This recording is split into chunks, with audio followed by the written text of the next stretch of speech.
East का Oxford कहे जाने वाले इलाहाबाद विश्वविद्यालय को आप 2026 में टारगेट कर रहे हैं।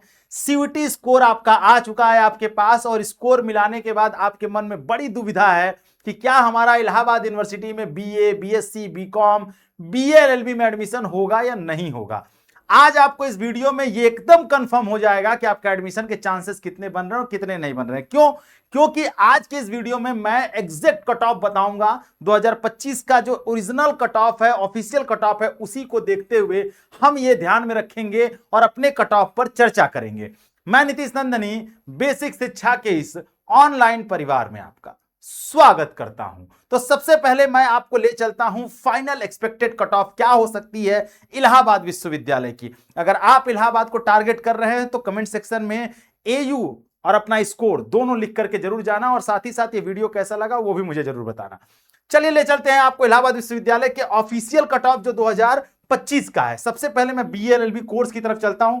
बीएलएलबी कोर्स में टोटल 6 राउंड में काउंसलिंग हुई थी। सबसे पहले राउंड में जो काउंसलिंग शुरू हुई उसमें 555 नंबर से शुरू हुआ और अनरिजर्व कैटेगरी में, और वो बढ़ते बढ़ते सीधे सीधे 5वें राउंड तक आया, 535 नंबर पर बंद हो गया। तो अगर आपका नंबर 500 के अबव आ रहा है, 750 में, 750 में, तो आप यहां पर अनरिजर्व कैटेगरी में बीएलएलबी के लिए अपने आप को सेफ जोन में रख सकते हैं। ठीक है। वहीं ओबीसी एनसीएल की बात करें तो 523 से ऊपर शुरू हुआ था और लास्ट राउंड तक आते आते 500 498 से 500 के आसपास बंद हुआ। तो यहां पर भी मैं यही कहूंगा कि अगर आपका 480 490 के आसपास है, 510 520 है, उससे ऊपर जितना भी है तो आपके चांसेस बन जाएंगे। ईडब्ल्यूएस में बात करेंगे तो 529 से शुरू हुई थी कहानी और 514 तक पहुंची थी। तो 500 के अबव अगर आप हैं तो यहां पर भी अपने को सेफ जोन मानिए। तो ओवरऑल देखा जाए तो 500 से अबव हैं तो ओबीसी, ईडब्ल्यूएस और जनरल इन तीनों के लिए सेफ जोन में है। वहीं अगर आप एससी कैटेगरी में आएंगे तो 495 के आसपास से आप शुरू हुआ था कहानी, 446 तक पहुंचा था, और एसटी में 452 से शुरू हुआ था और 397 398 तक पहुंचा था। तो अगर आप 320 330 के ऊपर है तभी आप एसटी कैटेगरी में भी फाइट कर सकते हैं। एसटी कैटेगरी में भी आपको कम से कम 450 के आसपास नंबर होना चाहिए, 750 में, तभी आप बीएलएलबी कोर्स के लिए फाइट कर पाएंगे। तो आप अपना स्कोर कार्ड मिला लीजिए और तब आप जाकर के यहां पर आप अपने आप को सेफ जोन में मानिएगा। अब मैं बात कर लेता हूं बीए की। बीए की जब हम कहानी देखते हैं तो बीए की कहानी कुछ थोड़ी अलग है। अगर मेन कैंपस की जब मैं बात करूं तो टोटल 8 राउंड में काउंसलिंग हुई थी। पहले राउंड की काउंसलिंग जो शुरू हुई अनरिजर्व की 463 नंबर से शुरू हुई, जो लास्ट राउंड पहुंची वो 417 से 424 के बीच में पहुंची थी। मतलब अगर आप 400 के अबव हैं तो अपने आपको बीए में सेफ जोन में रखिएगा। उसके बाद अगर मैं पहुंचूं तो ओबीसी की कहानी 385 से शुरू हुई थी चौथे राउंड से और 355 357 यानी 350 के आसपास अगर आप हैं ओबीसी में तो आपके लिए सेफ जोन है बीए के लिए इलाहाबाद विश्वविद्यालय। ईडब्ल्यूएस में 382 से कहानी शुरू हुई और 350 353 से 358 तक पहुंची थी। मतलब वही है कि 350 से अबव आप हैं तो आप अनरिजर्व, ओबीसी और ईडब्ल्यूएस तीनों के लिए फाइट कर सकते हैं बीए में। लेकिन जब आप दूसरी तरफ एससी एसटी में आते हैं तो यहां कहानी थोड़ी बदल जाती है। एससी में 374 से शुरू हुई थी कहानी और 284 290 तक पहुंची थी। मतलब अगर आप 270 280 तक भी हैं एससी कैटेगरी में तो आपके लिए आसानी से एडमिशन मिल सकता है इलाहाबाद विश्वविद्यालय के मेन कैंपस में। एफिलेटेड कॉलेज में तो आपका एडमिशन हो ही जाना, उसमें कोई दिक्कत नहीं है। मेन कैंपस की मैं कहानी का समझा रहा हूं। एसटी कैटेगरी में 288 से शुरू हुई थी। तीसरे राउंड तक आते आते कहा गया कि जितने भी बच्चों ने रजिस्ट्रेशन किया सबको बुला लो। मतलब वहां पर आसानी से एडमिशन बीए में हो सकता है अगर आप एससी एसटी कैटेगरी में है और कोई भी स्कोर आपके पास है तो एसटी कैटेगरी वालों आप निश्चिंत रहो, इलाहाबाद विश्वविद्यालय में आसानी से आपका एडमिशन हो जाएगा। जब हम आगे बढ़ेंगे तो बात कर लेंगे बीकॉम की। बीकॉम की कहानी जो है कुछ ऐसी है कि टोटल 12 राउंड तक काउंसलिंग चली थी। बड़ी लंबी काउंसलिंग प्रक्रिया थी बीकॉम की। हम भी बार बार ये सोच रहे थे कि अब इस राउंड में लास्ट होगा, अब इस राउंड में लास्ट होगा। 12वें राउंड तक चला था।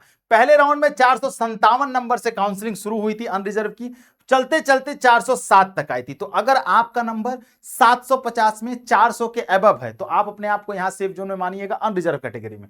वहीं ओबीसी एनसीएल और ईडब्ल्यूएस की बात करें तो ओबीसी में 389 से 414 शुरू हुई और 355 से 358 तक लास्ट राउंड तक थी। यहां पर 400 से शुरू हुई और 371 से 375 के आसपास थी। तो अगर ओवरऑल देखें तो इन तीनों कैटेगरी में अगर आप 350 के अबव आ रहे हैं तो बीकॉम में अपने आप को सेफ जोन में आप रख सकते हैं इलाहाबाद विश्वविद्यालय के लिए।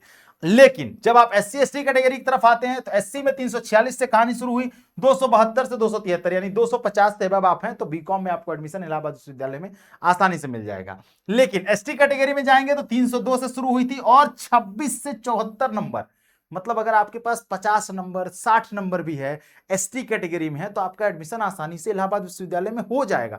तो एसटी कैटेगरी वालों आपको घबराने की जरूरत नहीं है, रजिस्ट्रेशन जरूर कर देना। रजिस्ट्रेशन करते समय क्या ध्यान देना होगा कि कैसे रजिस्ट्रेशन करें, प्रेफरेंस कैसे भरें, उसके लिए हम आपके साथ हैं। चैनल को सब्सक्राइब करके रखिए। 8433 नीचे जो नंबर चल रहा है 8433411026, उस नंबर पर आप अगर हमें अपना नंबर, स्कोर कार्ड और डिटेल भेजेंगे तो हम आपको प्रेडिक्टर से देख करके भी बता सकते हैं बीएचयू डीयू में किस तरीके से कितने नंबर पे कौन कौन से कॉलेज में आपका एडमिशन हो रहा है। ठीक है, अब हम आगे बढ़ते हैं बीकॉम के बाद, तो बात करते हैं बायोलॉजी की। बीएससी बायोलॉजी में 419 से कहानी शुरू हुई थी अनरिजर्व कैटेगरी की, और बढ़ते बढ़ते 8 राउंड तक पहुंची थी तो 488 नंबर।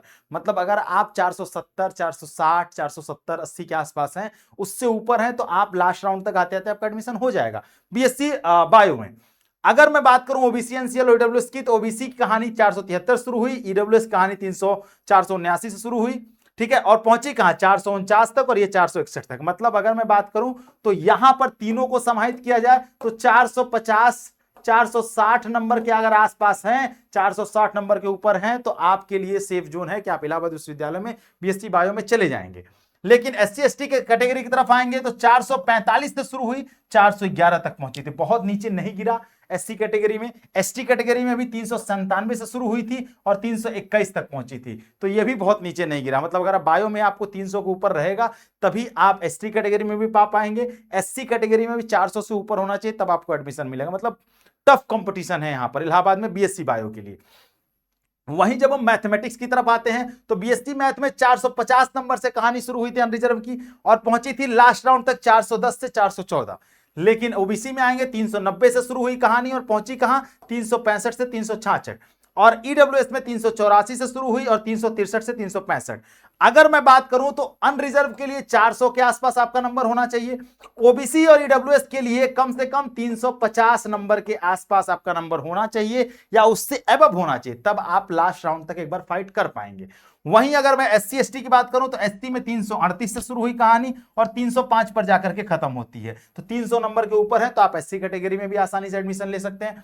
एसटी में 207 से शुरू हुई थी, 105 से 123 नंबर, मतलब कि 100 नंबर के आसपास भी अगर आप एसटी कैटेगरी में है तो बीएससी मैथमेटिक्स में आपका एडमिशन आसानी से इलाहाबाद विश्वविद्यालय में हो जाएगा। ठीक है, तो ये पूरा डिटेल हमने आपको इलाहाबाद विश्वविद्यालय का बता दिया, ये पूरा डिटेल आप देख लीजिए। आप कितना नंबर पा रहे हैं अपने स्कोर कार्ड के द्वारा जोड़ लीजिएगा। साथ में एक चीज ध्यान रखिएगा, एक डोमेन, एक जनरल टेस्ट और एक लैंग्वेज का नंबर ही काउंट होता है किसी भी कोर्स के इलाहाबाद में, तो 750 नंबर में ही ये मेरिट बनने वाली है। आपका कितना स्कोर आ रहा है मुझे कमेंट सेक्शन में जरूर बताइए, और एयू जाने वाले जिन्होंने सपना देखा है इलाहाबाद विश्वविद्यालय का वो कमेंट सेक्शन में जरूर बताएंगे। वीडियो कैसा लगा ये भी बताना, और अगला वीडियो किस कट ऑफ पे, किस चीज पे, कौन सी चीज परेशान कर रही है इस काउंसलिंग में वो मुझे बताओ, मैं जरूर वीडियो लेकर आऊंगा। मिलता हूं आपसे नेक्स्ट वीडियो में, तब तक अपना ख्याल रखिएगा, जहां रहिए, जैसे रहिए, स्वस्थ रहिए, मस्त रहिए। थैंक यू सो मच, जय हिंद।